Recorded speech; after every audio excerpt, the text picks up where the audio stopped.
What's up guys, Cable's here. Today I'm going to do a video response to the Chris Phoenix on a recent video he did on TNA, and he asked the question, does TNA deserve higher ratings?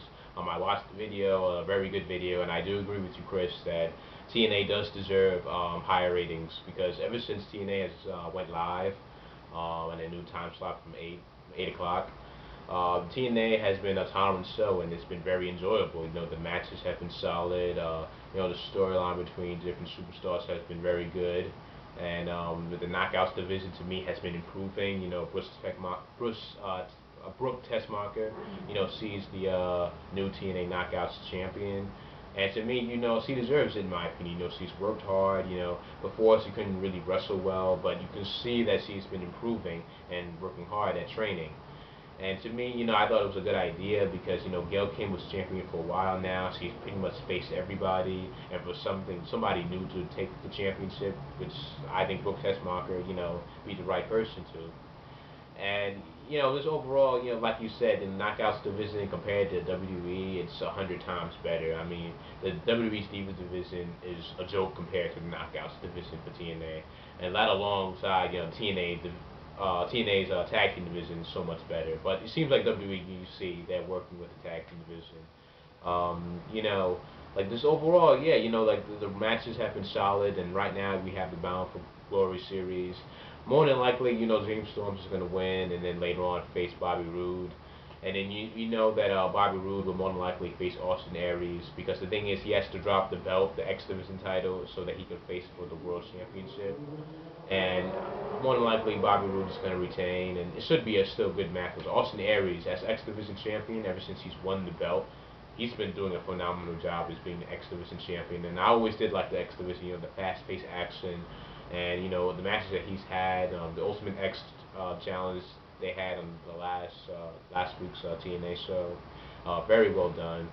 But the thing is, if who's going to be the champion after Austin Aries drops the belt? Because really, Chris Sabin is injured, like you said, and some other superstars who were in the X Division, who were in the part of the X Division had left. So really, you kind of have to think about who's going to be the next champion. But yeah, but like TNA, this overall, the story has been good.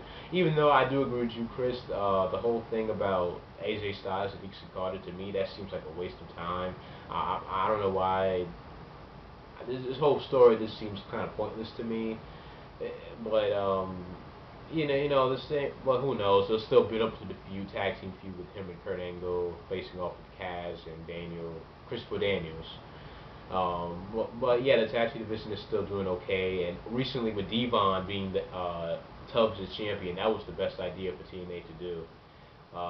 Simply because Devon, to me, he deserves it. He's a good wrestler, and he will do that belt justice. Because for a while now, you know, people have not cared for the television championship. You know, Eric Young had it, Robbie E, and like you said, you know, Robbie E, man, I don't know what TNA sees with him. Maybe it's something that we can't see, but I think the guy's terrible. Who else we got? Um, Robbie well, yeah, you had some other guys like Gunner who was champion, and it didn't really matter, you know. But really, with Devon, you can really tell some story with this belt. You know, you'll have good matches, and this is the right person to have the championship. With the Bully Ray and the whole Abyss story, it's decent, I guess. I don't know. But also with Bobby Roode, you know, to me, I think he's a good champion. And also it's interesting because he's a heel champion and he's like the main guy for TNA right now.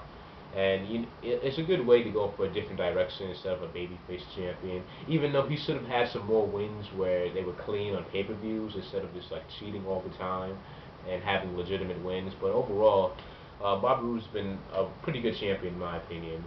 And just the flow of the show for some reason, this seems very good, you know, with TNA. They've been doing a good job, you know, booking certain matches. Even though I noticed, though, that they've kind of had too many matches, where it's kind of like you'll have like these 5-minute matches and then you move on to the next, which, to me, they need to kind of like slow down a little bit, but with the wrestling, but it's been enjoyable, you know. I think they deserve the higher ratings, you know. People are interested in this, and yeah, TNA's on the rise, apparently. Also, with the two new additions with TNA recently, with the gut check, when they're bringing some new superstar every month, I think that's a great concept. With the judges and everything, you get that real, feeling into it. Also, with the whole thing with fight night, open fight night where you challenge anybody, I think that's great. And the Bound for Glory series is up. Always lived like that Bound for Glory series, the prove to yourself to face each other to get more points so that you face the world champion. Everything's been going great with TNA. I've enjoyed it, and I think a lot of people have enjoyed it as well. Just everything's going the right way for TNA right now.